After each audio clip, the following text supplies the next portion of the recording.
and welcome. We are live. Welcome back to another episode of the Golden Ticket Show. We're out here coming off a weird day yesterday. Hope everyone had a great Sunday. Hope everyone's teams won. Hope all your bets did as best they can. But we have a huge slate today. Happy Equinox. Today is the sports equinox. We have all four major sports playing at the same time today. We have a World Series matchup. We have some NHL action. We have Monday Night Football, and we have an NBA slate that looks amazing tonight. So be ready. We have a lot going on tonight. We have a lot of great bets. There's a lot of money all over the place. First thing we're going to do is we're going to break down yesterday's slate. Now, if you followed our Twitter page, Gotham Gambling, we had a weird day. Our straight plays in the 1 p.m. slate went too well. We hit the over on the Rams Cowboys. I think those teams were due for a big game. I don't think anyone was expecting it to be such a blowout, but those two were definitely good. They were due for something huge, and we were right on that one. So I'm glad we hit that. We kind of crapped the bed on Saints Colts. The Colts I thought the Saints defense could hold them. This just feels like one of those teams they could find. They just quietly put up 30 points, and you don't even realize what happened. And our last play was Jets money line. That was a sweat if I have ever seen one. That was old school New York football, ugly as could be, and it was great to watch. At least for me, as someone living in New York that's not a fan of either teams, watching the agony and the struggle of that game of two franchises that are just struggling, it was a thing of beauty. Honestly, we're gonna go over our prize picks real quick. We had a 6-play prize pick play on our Sunday action. We went 1, 2, and 3. I mean, we got crushed by Bryce Young went off. Desmond Ridder getting pulled. I honestly think he hits that line if he doesn't get pulled. Young Hoku came in for us. If you see Young Hoku's kick line and it's under 200, take his field goals. They do not kick the ball. They can't get that ball in the end zone. So that was just a perfect hit. Keenan Allen hurt us again. And Amon-Ra is probably not going to play tonight. If he is, he's not going to be healthy. So we're going to chalk that up to an L. Our two big parlays both lost. Nico Collins hurt us. I even looked at it. Everyone hit their lines except Nico Collins. Desmond Ridder hurt us on that one as well. And our NBA plays didn't do much better. Shea kind of shit the bed. Had a terrible night shooting. Milwaukee got blown out. So not the best night, but we did hit our ladder play. So we're on day 2 of the ladder. If you hadn't seen, we posted that on Twitter earlier. We're going to do a quick go over to it because I don't want to talk too much about it and risk it because we're looking to get towards day 3 here, and I really like that play. I've made it when there was not a lot of options this morning, so it's a lot more legs than I wanted to be, but we're here. We're on to day 2. That's what I like.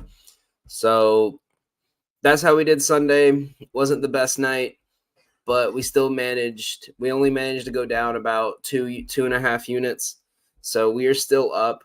And we're going to go down to the NBA. Now, if you've been following our NBA plays, we have been on a scorcher to start the year, is the best way I can explain it. I've usually been fairly hot when it comes to basketball, but I've never seen days like this. We had back-to-back $100 win days. We start the month on basketball alone. We are up 30 units on the season. So if you followed us and you're going at $10 a unit, you'd be up $300 to start the year already. And we're not even a full weekend. Today's day 7 of the NBA season. We have a lot of great bets for you. I have 3 plays I love and 3 player props I love. Now, Obviously, I'm going to be posting a lot more parlays throughout the night, so make sure you guys are following on Twitter. Make sure you get those notifications on, because I'll be posting as much as I possibly can. Work a morning shift. It's hard to get some of these plays out without getting them out a little bit too early, but I got a lot that I like today. So actually, even I went through the trouble of getting you guys a graphic and everything today. So we're going to start with our 3 NBA best bets today.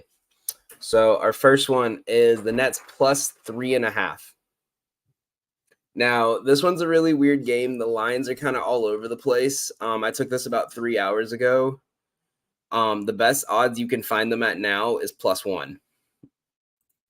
On DraftKings, if you like this one, they've been at Pick'em all day. I understand Cam Johnson's out, but I really don't understand that.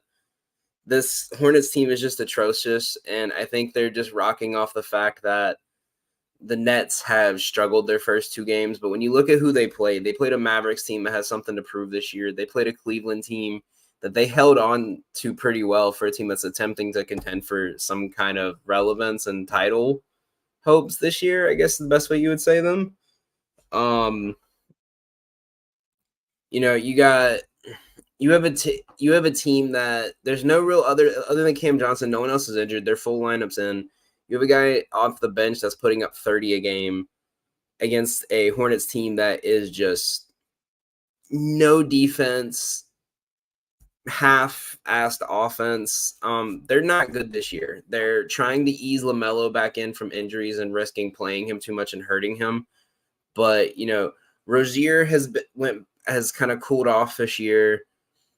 Hayward hasn't done anything notable. Brandon Miller's struggling off the bench. PJ Washington's been a bright point, but when Bridges comes back, he might lose his spot, so you have to worry about that. And he's very streaky. He hits a cold streak. He's cold for a month. So you really got to be careful with that. And they also get out rebounded like crazy. I think I saw something that said they've had. Yeah, I'll go over it more later, but they've given up over 13 rebounds to 3 different players at least this season. So I really look out for this team to just get if Williams gets in foul trouble, he's not going to be around too much in this game, and it's going to be a fairly easy dominating game on the board for the Nets, and that's going to lead to a lot of offensive rebounds and scores. So there I got Nets plus 3.5. It's weird because this was 3.5, but they were plus 3.5, but they were still favored. Which is the weird thing with a lot of these pick'em plays when both. I still don't understand why the odds were this close, but if you want to take the money line was around -110. I took the 3.5 just in case. So there's that. Our next play is Pacers -2.5. We got to ride the hot hand here. That's the best way to go through NBA. NBA is a streaky sport. You got to ride the streaks as best you can until the wheels fall off. The Pacers have played very well this year. This is the one team I've been able to watch just about every one of their games. It looks like what I think a lot of people thought the Grizzlies were going to be in terms of they kept the same core together and everyone's playing well because they know each other's strengths. You have 2 guys off the bench in Hield and Nesmith that can be starters on at least 15 different teams, and they're putting up great numbers off the bench. You brought in a defensive anchor to work on the biggest issue, which was giving points to players at the 1 through 3 spot, and they're doing that with Bruce Brown. And you have a guy with Halliburton that we saw last night. At any point, he can just go off for 20 points. And, he's giving you 18, 8, and 10 on any given night with 8, 9 other players behind him that can put up anywhere from 15 to 20 every single night. I really like this team going up against a Chicago Bulls team that is struggling to say the least. They've lost 3 straight. They've lost 2 of their last 3. They have played horribly even in their win. They can't seem to get a rhythm, and I think this is the end of the DeRozan, Levine, Vucevic big 3. I think Donovan gets fired and they trade away one of those three and try to get some kind of draft compensation back and start the rebuild. So 4 straight, a third loss to a team that did not make the playoffs last year is going to be killer for them. And I don't see any way around that the Pacers lose this game unless it's just a cold shooting night. But the way they played when they had a bad shooting night the other night, I still don't see them losing this game. So I took the spread to cover some of the points. I think last I checked, the money line was around 152. So you're knocking off about 40 points there. But I really love that play. So that's something good to go with. Our last play is a plus money play. I'm trying to get at least one of these in every night. And I've been pretty good on them. We've only put 2 up so far since the NBA season has started on plus money straight bets, and 2 they have both won every time. We took the Pelicans and we took the who was it? We took the Lakers the other night. Magic money line. The Magic have looked great this year compared to last year. This looks like a totally different ball club, and this is why I think that there's going to be a drop-off, and they'll probably still make top 10, though. But you have Cole Anthony coming off the bench, putting up 18 a game. You have Franz Paulo putting up 15 to 20 a game on any given night. They've looked great. You have Markelle Fultz putting up great numbers without a jump shot. In this day and age in the NBA, that's rare. And there's nothing flashy that stands out, but they put up such good numbers, it's something you can't ignore. And and especially going against a Lakers team that is coming off where they've been talking a lot about minute limits for a lot of their starters to keep them fresh throughout the year. Going up after a game where they've played into overtime in a very tight game, I could see a little bit of minutes being restricted for AD and LeBron and a lot of the starters. And with that, I think the Magic coming off 2 days rest, this is a great chance for them to keep fresh and keep the hot streak going. The spread was plus 2.5 last I checked. Let me double check that. It's still at plus 3. So I think a lot of the money is on. There's more money. The spreads are weird. More money has been placed on LA to cover a 2-point spread or LA to win, but I think the Magic can pull it off. I think a lot of people are liking the under. But be careful with that under because it was at 222.5 this morning, and 82% of the money in the bets have been on the under, and they dropped the line down about 4 points. So, we could potentially see a sneaky over here in that game, but I love the money line in this situation. Just give me the Magic straight up. If the spread's less than a bucket and I like the underdog, I just take the money line straight up because that 1.5 spread, 2.5 spread doesn't mean anything unless your team loses on a heartbreak. But that's not going to be the case here tonight. I think Magic win this handily. And then we hear another week of, is LeBron washed? Is it time for him to retire? And all that. So those are my 3 straight bets. We got Nets cover a 4-point spread, Pacers cover a 2.5, and Magic to win straight up. And now we're going to our player props. This is where we've made most of our money this year, mainly in parlays. Like I said, we made the joke on the show last night that I get the title of Parlay God after we hit a plus 1,600 parlay this weekend.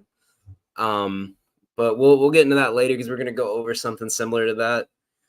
But these are the 3 player props I like. We're going to start with Ben Simmons over 8.5 rebounds. I mentioned this one because we mentioned the Hornets earlier. They're one of the worst rebounding teams in rebounding opportunities. They rank last, and in rebounding opportunities that have been taken from them, they rank in the top 5. So this is a team that just cannot do almost anything. It's just terrible. Like you have such good potential players out there and you can't do anything with it. It's something that's sad to see. Like growing up in the Carolinas, like Charlotte's just always been terrible and they don't know how to manage their talent and it just keeps going. But that's for another stream. Simmons is averaging 10 rebounds a game right now. He's kind of found his niche on this team, and that's to be a rebounder next to Claxton, and when Claxton's not there, to be the lead rebounder. The offense that they've given up at least 12 rebounds in three different players. They gave up 17 to Duren. They gave on opening night, they gave up 15 to Capella. And in that same game where Duren got 17, Asur Thompson had 14. This team is getting out rebounded by undersized bigs, and they're getting out rebounded by 7-footers. They're getting out rebounded by everyone. Ben Simmons is on a tear on the boards. And I think with the fact that they've put a team around him, they're not revolving the team around Ben Simmons, but they've put the team around Ben Simmons when he's on the floor is spot up shooters and guys that create their own shots or like to wait for the dish. So when Ben drives, there's open space, and whenever he's there to crash the boards, there's no one there, and there's not as much congestion. Because I think even with Claxton in, he's not going to play a lot of minutes next to Claxton. And so for now, while Claxton is out and Cam Johnson's out, take his rebound line. It jumped up to 9 last I saw. I would still take it. I think he's good for 10. 9's at plus money, so I wouldn't put as much. It might be a little bit more of a lean. But something I really like there, Ben Simmons is going to go off. If Mark Williams gets in foul trouble again, like he's prone to, they don't have anyone that's going to match up down low. So Ben Simmons should, if you see foul trouble in that game, Ben Simmons is going to kill that line.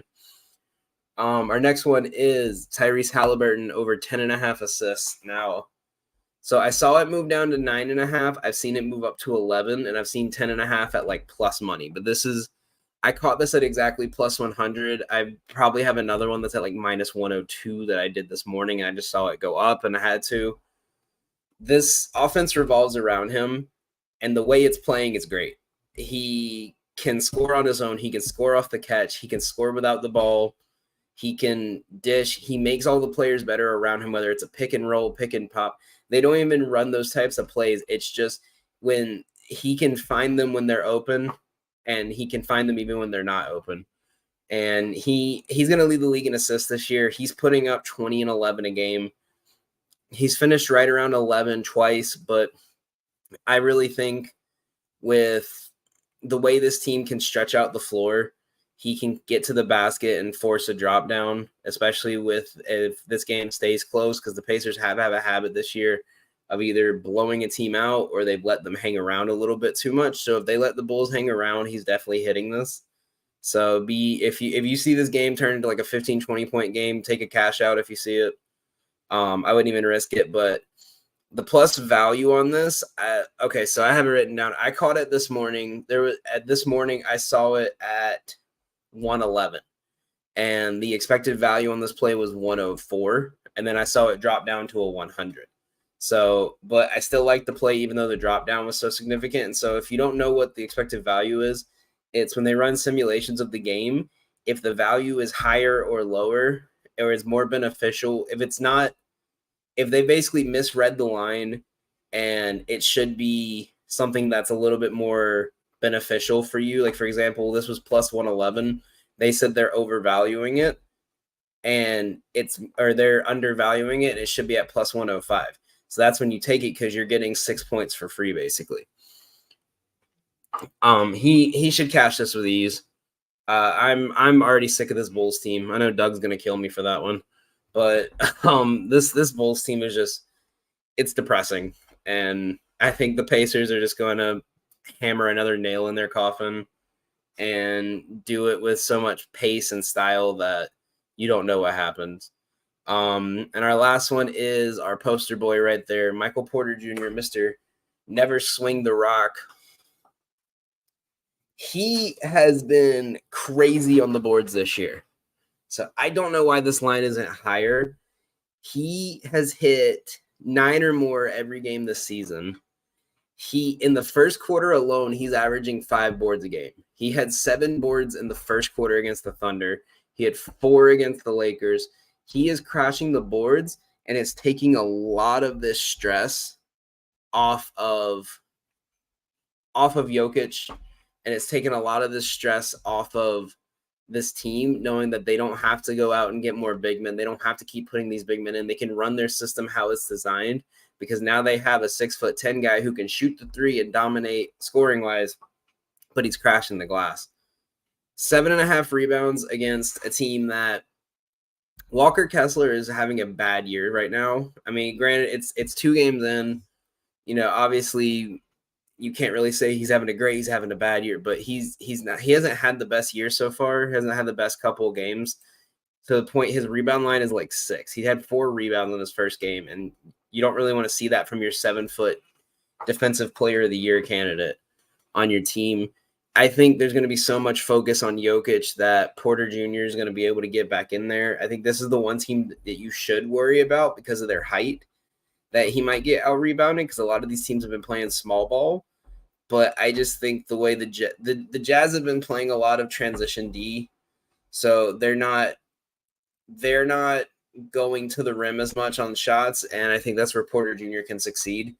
The big killer for this would be Jokic, because they don't have a stretch big, and Kessler's going to stay under the basket, which means Jokic is going to stay under the basket. So that's something to look out for. But again, I think all 3 of these are easy cashes. I've seen a lot of value in these, and I see them being a little bit undervalued for what they're at and what they're worth. So we will see how that goes. A lean I really like is I'm leaning DeAndre Ayton's to get a double-double. I didn't want to put it on there because he's been iffy, but the way Toronto and Portland are shooting, they're not shooting well. They're in the bottom 10 of field goal percentage. No Robert Williams tonight, which means Ayton's going to get an increase in minutes. And even with Williams in, Ayton's been averaging about 8 and 9. I like him getting a double-double tonight. I wasn't as confident because it was close to plus money. So, but it's a lean. I put a couple on it. It's something that I think has some value, so that's something to look at as well. And now we're going to go to, this has become my favorite thing in the NBA season. For frequency's sakes, my bosses have loved these to the point they asked me for another one today. So we're going to do a sponsored by, for frequency's sake, NBA daily double parlay every game this season. So I did this for fun on Friday because I saw a couple matchups that looked good, and it felt weird that these players were overvalued. It was at a plus 500 for, what was it? For Julius Randle, Giannis, and Jokic to get a double-double. It was like a plus 500, which I thought was a very weird line for 3 guys, which I think Randle was getting a little undervalued going into the year. Sorry, something just fell off my computer. I don't even know what the hell this is. Randle was getting a lot more undervalued because of the new buy-ins and how Mitchell Robinson's been playing. But that was still almost a guarantee. And so we also hit one this weekend. We didn't post it. We were just trying to test these out to see how they did, but we did hit a plus 1,600 odds parlay. So $10 to 160 right there. And we missed out on one last night because I tried to get a little too cocky and took a heat check, and it didn't work out in our favor. So we missed it by 1 leg. It was Şengün. We missed it by 3 rebounds and 2 assists. So we're going for game number 4 here. We got Halliburton, who, like I said, I think he's getting 10 assists. He could put up 10 rebounds as well. He's good for 10 to 15 points a night. Durant has been one of the hottest players in the league. And if you don't know who Jalen Durant is, you need to remember this name, because that man is going to be a beast for years to come. I called this last year. I was mad when I saw the Knicks get rid of him in the draft, because I thought he would be a great fit in a low budget Mitchell Robinson, and they could have traded Mitchell Robinson and got Mitchell Robinson 2.0 for less money if they didn't trade Jalen Durant, which I don't know how Thibodeau would have done. If you know me, you know my opinion on Thibodeau, so I'll leave it at that. And we got Giannis. This is a Giannis in potential playoff matchup games against teams that where he usually will face in the conference semifinals and conference finals. Last year alone, he had a double-double in 28 of the 30 games. He's gotten a double-double in, I think, every game this year. So I can't remember if he got one last night. I know I think he got close because I remember I put him for like 10 boards or something. So he probably did. But those three right there, that's plus 200. So we've hit a plus 500. We've hit a plus 1600. We lost on a plus 700, but we're gonna try to cash on a plus 200. We have a bunch of more official plays on our Pickett page. If you go use Pickett, use code free throw 6100, and you can get a boost in recognition for us. I mean, there's other players. I have like 7-8 players I really like for double doubles tonight. We said Ayton. Isaiah Stewart is a sneaky one because the thing with Duren that I'm worried about is if Holmgren kind of keeps him away from the basket, but I don't see that happening because of how big he is and how quick he can move. So there's about 8-9 players that have really high potential. We've done a lot of parlays with all of them, but this is just my guaranteed lock that I know for sure is going to absolutely cash. So I wanted to post that so we can get a third win up really fast. So there's that. Yeah, that's an easy one. We took an L last night. I just wanted to get a dub back up so we didn't have back-to-back losing days. So I'll take that. So those are our NBA plays for the night. Once again, we're going to be posting some late night plays once the early games start, some of the games for the 10 p.m. window, the 9 p.m. window. So be sure to tune in to our Twitter at Gotham Gambling, our Instagram at Gotham Gambling. We're going to be posting these all night, get you guys set up for to make some money. Like I said, we're up nearly $300 in the first week of the season. So we're going to keep this money moving. As you saw on the graphic here too, let me pull this back up. We are 75-64. We've hit this. We have only been in the NBA for 6 days, and we are already 75 wins in and $300 up. So there's that. We're going to transit. Like I said, I'm not touching baseball the rest of the way. I've been enjoying the World Series, not betting it. As a avid Phillies hater and an avid Astros hater, this could be the best possible matchup for me. So I just didn't want to touch anything. I just wanted to sit and enjoy a World Series matchup with two teams that no one had any clue. As a Braves fan, it's great seeing DeGrom, Scherzer, and Pham, three Mets players make the World Series while the Mets are sitting at home watching it right now. So that was just entertaining to see, and they playing great. So this is a fun World Series. I love watching it. It's worth risking out on money I could potentially win. And we were cold on hockey. Our co-owner, our CFO Frank hasn't had many hockey plays because he wants to see how the season develops first. So we're gonna hopefully get back into hockey in the next couple of weeks, and get you some plays there. But that's Frank's thing. I didn't grow up watching hockey, so I haven't had much of a experience with that one. So we're relying on Mr. Frank there for those. So we're gonna break down the NFL slate for this upcoming week, and then we're gonna give you guys a 4-leg parlay at plus 275, close to plus 300 now. I think last I checked, for Monday Night Football that I guarantee can cash, and a straight player prop they would not let me put in this parlay, no matter how hard I tried. That is almost a guarantee lock tonight. We're going to start with Thursday Night Football. We voided our game last week. I told you guys take the over. It was over 42. They finished right at 42 on the dot.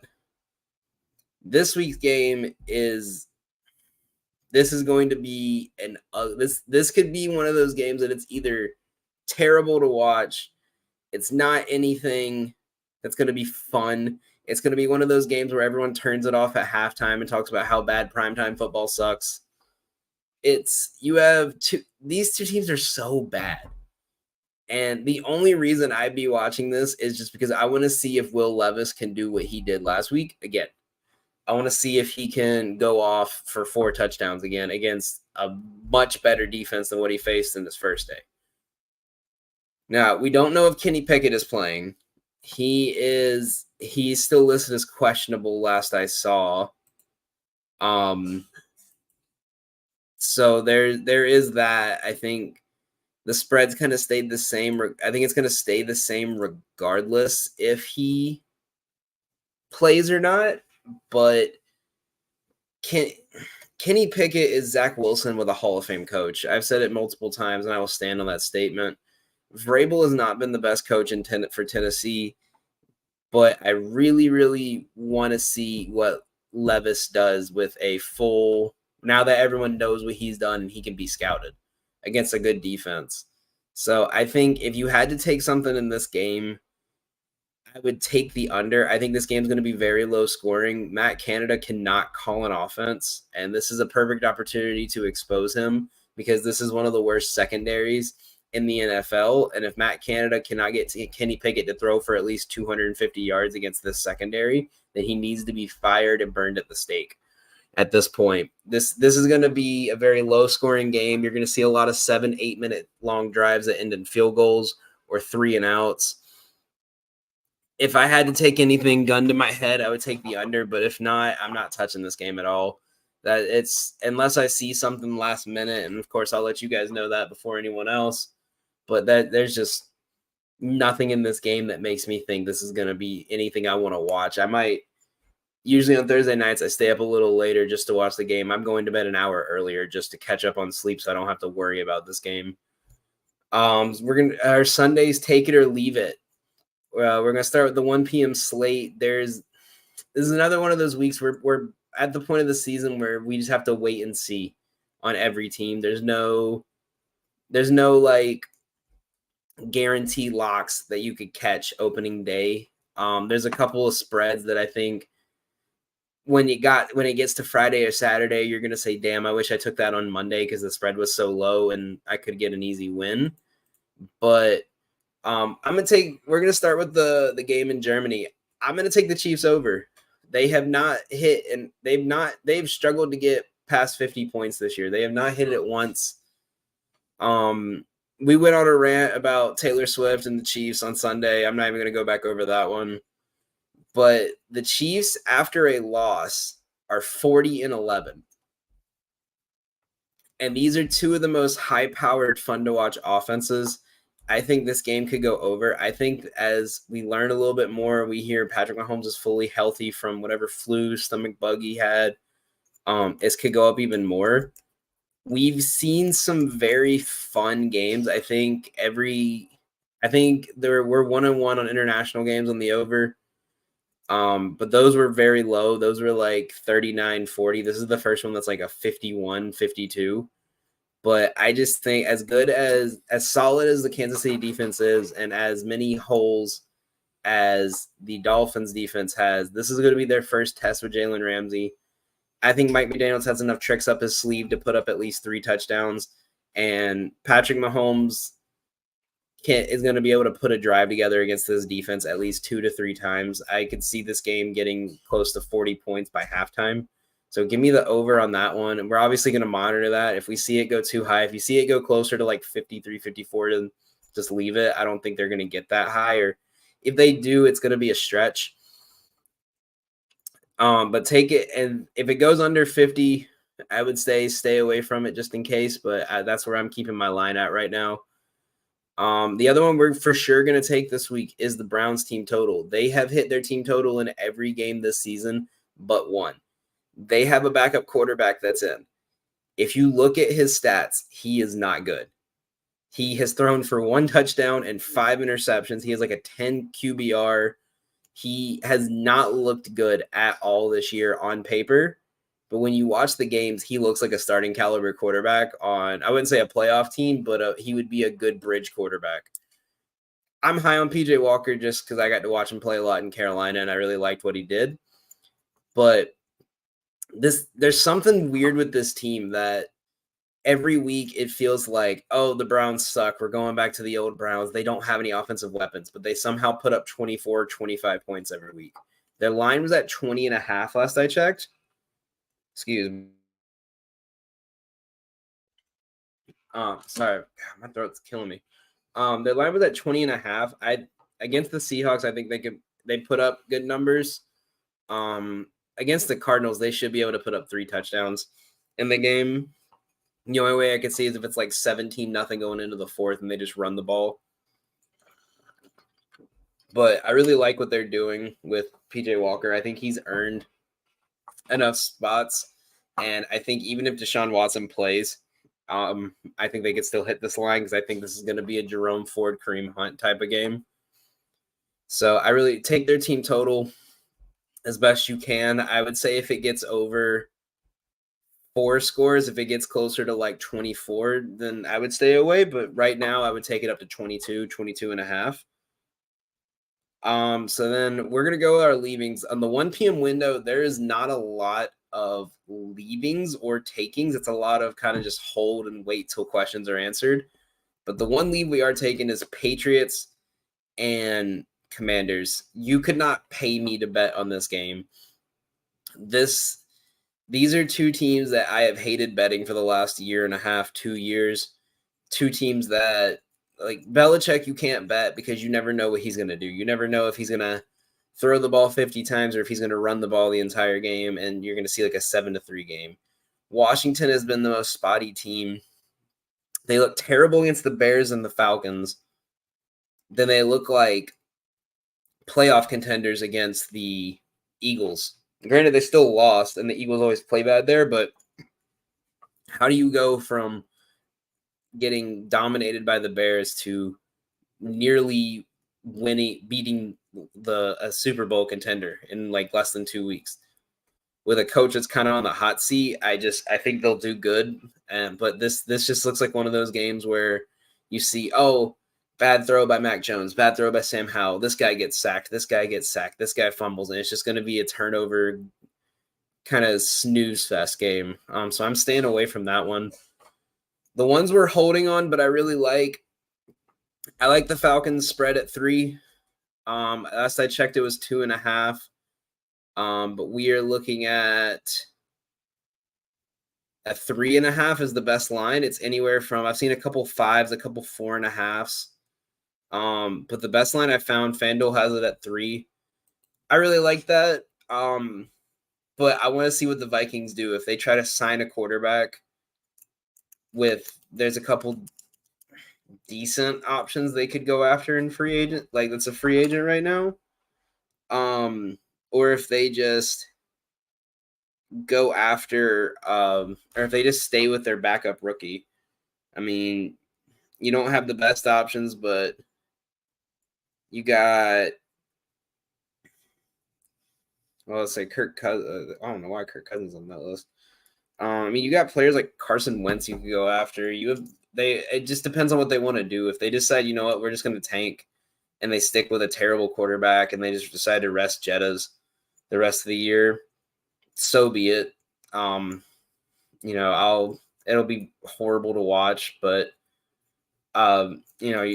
you could do that, and they can go after a quarterback in the draft and slowly kind of have a rebuild, like a little 1-2 year rebuild. But I want to see what the quarterback situation is going to look like and what they announce before I take this. If this gets close to a touchdown, I'm still not going to take it because the Vikings do have some kind of a weapon, and Addison, Madison, Osborne are solid.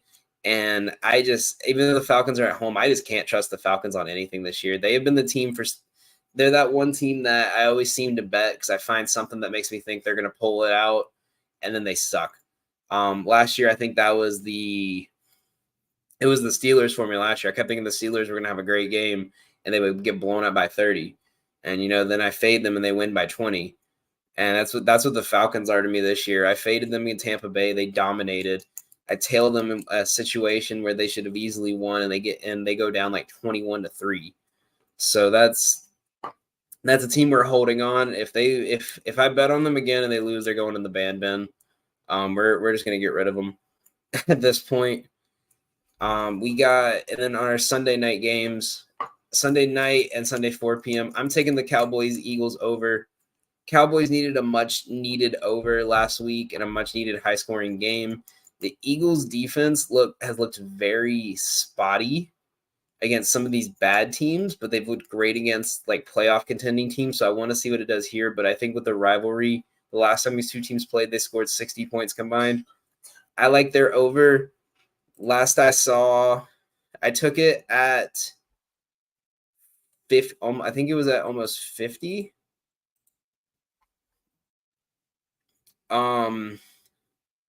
I took it at 46. If it gets up to like 49 and a half, 50, I would then stay away. But 46 is like 3 touchdowns and a field goal from each team. I think one of these teams can easily hit 30. I think now that we saw the little fake tush push, they have something going that could potentially, make team be a little more cautious and they could get some more runs in. But yeah, taking that over. The Sunday night game, we're going to take the Bills-Bengals under. That's a weird game to bet because of what happened last year when these two teams played in a primetime game in Cincinnati. But these two teams have a habit when they play each other of having these drives of like 7-8 minute 3-4 yard passes, keep the other team's quarterback on the bench as much as possible. And so I really think that's what we're going to see. These, as much as the Bengals have improved, both these teams are kind of underwhelming this year. Leonard Fournette got signed today, so maybe they're gonna have a little bit more of a run game.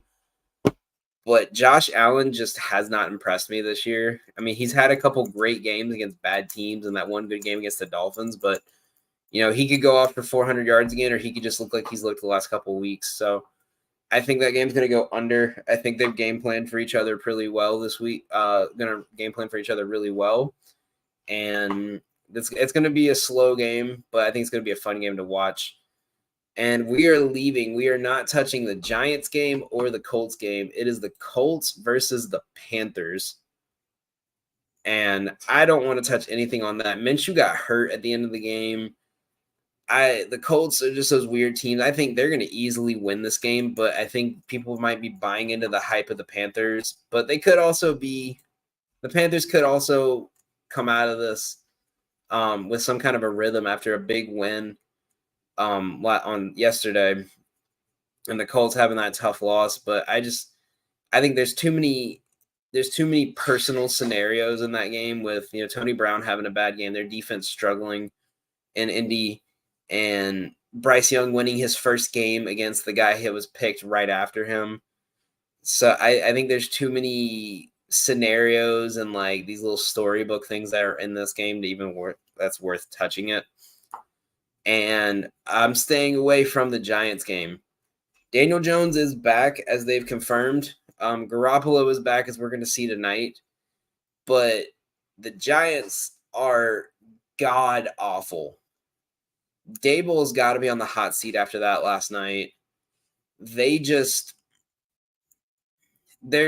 so much there's so much potential in this team after last year, and they have just looked horrible. And I don't think there's so many injuries and players that just slowly faded out at the wrong time that's hurt them. And it's just tough, and there's nothing we can do about it but just witness another terrible Giants primetime game going against a Raiders team that just that has not lived up to whatever hype you could give them as a potential contending team for the second place in the West. No, there's nothing worth taking in that game. Even player prop wise, I wouldn't even touch Barkley or Adams or anyone like that. It's just not worth it.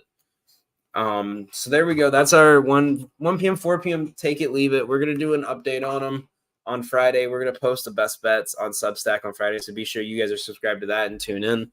We're also going to be trying to post more for basketball. Now that we kind of have our rhythm, I'm going to be posting player props and parlay legs for builders that you can add in that are going to be easy money for your bets. So we're gonna have you guys covered the next week or so. We're gonna kind of go in, and I wanted to see what we could do this week before we got to posting a lot more, because I didn't want to start out looking like everything was a struggle and have to start figuring my way out of it. I wanted to start off with kind of a rhythm of what I liked this year, what I wanted to bet, what kind of stuff I want to start tailing more, and go from there. And so that's what we got right now with NBA and NFL. We're going to take a little bit of a dive off NFL and probably go a little bit slower and less heavy because we've been getting hit kind of hard the last couple of weeks. But luckily, NBA has kind of saved us. So we have that. So now we're going to talk tonight's game. This is an interesting game because I think on paper, everyone is just saying this is the Lions blowing them out. The Lions are going to have a comeback game after a terrible loss against the Ravens. But so let's see. We're looking at trying to look at the public betting or not for this game. I can't seem to find anything. Here we go. So on all the markets for today's game, 82% of the money is on the spread. Now it's kind of wobbled from between 4 and 7. I think that's because of this. But 82% of the money that is being, or 82% of the bets have been on this Lions team. God, a lot of these apps keep giving me these pro trials and then forgetting about them. So let me pull it up again. I apologize. Here we go. We'll use our trusted Pickett app.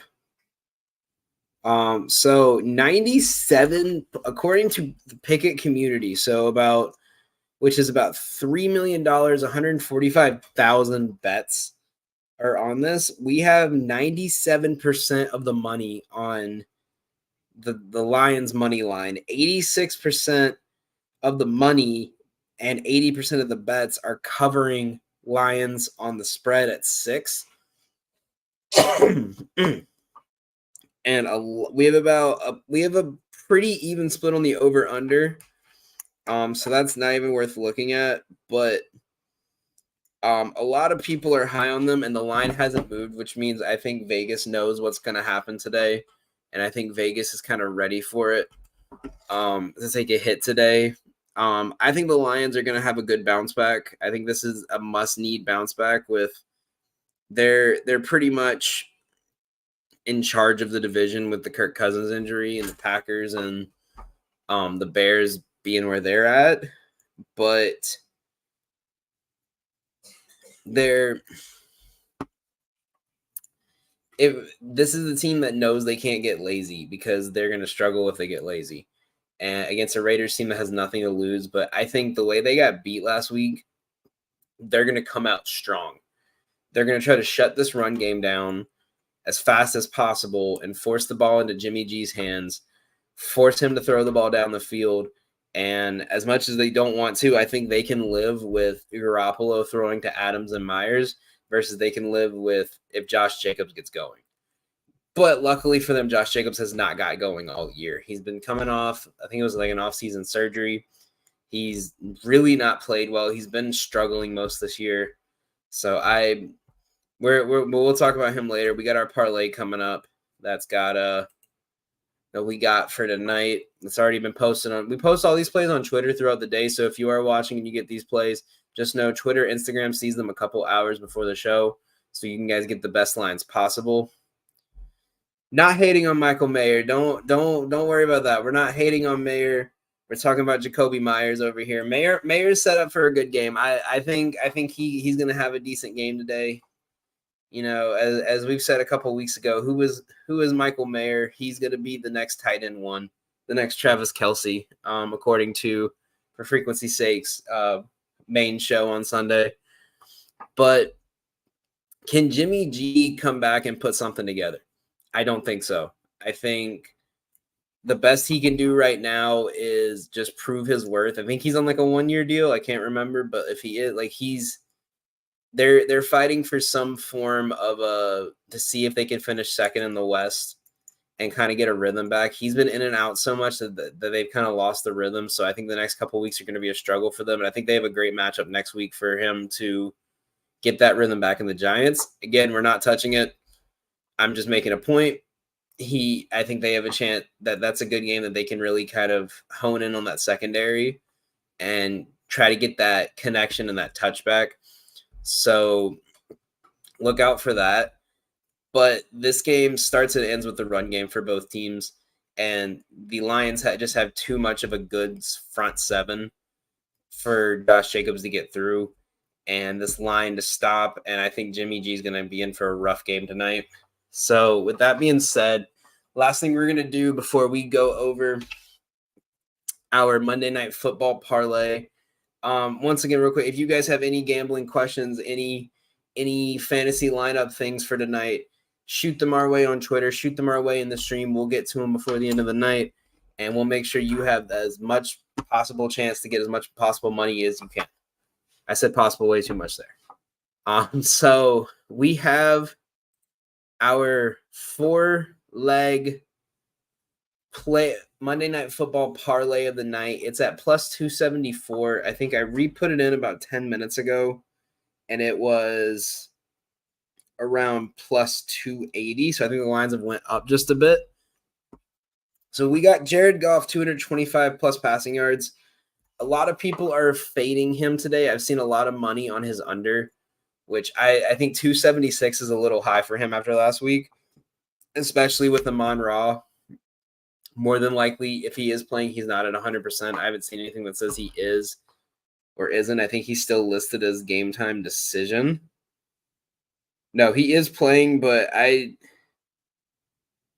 think he's not at 100%, and unless the game is at the I think he's just gonna have a tough game tonight. I think it's gonna be one of those games that he might not. But I think Goff is good for 225. He hit this every game but one this year, and he finished at 205. This is gonna be one of those games they're gonna pass up through the fourth quarter. If this stays close, the ball is gonna live and die in Jared Goff's hands like it has been. So give me that. Jacoby Myers, 50 plus yards. He has been the sneakiest connection this season with Garoppolo. He's in 3 games he's played with Garoppolo. He's had over 80 yards twice and 65 yards in the third game. I like his 50 plus yards. That's a guarantee. For me, I think everyone focuses so much on Adams, you forget Jacoby Myers is there. It's kind of like last year when Waddle did great because you were so focused on Tyreek. So I think Myers goes off for at least 50 tonight. His line's at like 68.5. I took the 50. The next one is Josh Jacobs under 58.5 rushing yards. I will after the first couple of weeks, I will fully fade Josh Jacobs the rest of this year. Like I said, this game is going to be, they're going to hit the Raiders in the mouth quick. They're going to try to shut down this team as fast as possible and force them to throw the ball. Jacobs is going to probably get more receiving yards than rushing yards today. They're going to force the ball out of Garoppolo's hand, and they're going to force him to win this game with his arm and not with the run game, not with his legs or Jacobs' legs or Abdullah's legs or anyone. They're going to force this team to throw the ball as much as possible today. And I took the 2.5 spread. I like the Lions spread, but I wanted a little insurance. They'll for sure at least win by 3. So give me a field goal coverage as an alternate. You could take this. I think if you take it up to what their actual line is, it moves it up close to a 400. So you could take that there as well. But I love the minus 2.5. I'll gladly buy down on the points and take a minus 2.5 spread there. So there we go, plus 274. We hit our last 2. We haven't done these in a while because we've kind of struggled with football, and the Monday Night Football games haven't looked good enough to put something together. But we're going to try to get back into posting more parlays for you guys and start hitting some more bets for you guys. You do have one. Lydia Shan accidentally put Grant Williams 14 points, rebounds, and assists in the parlay. Is there any chance this could hit?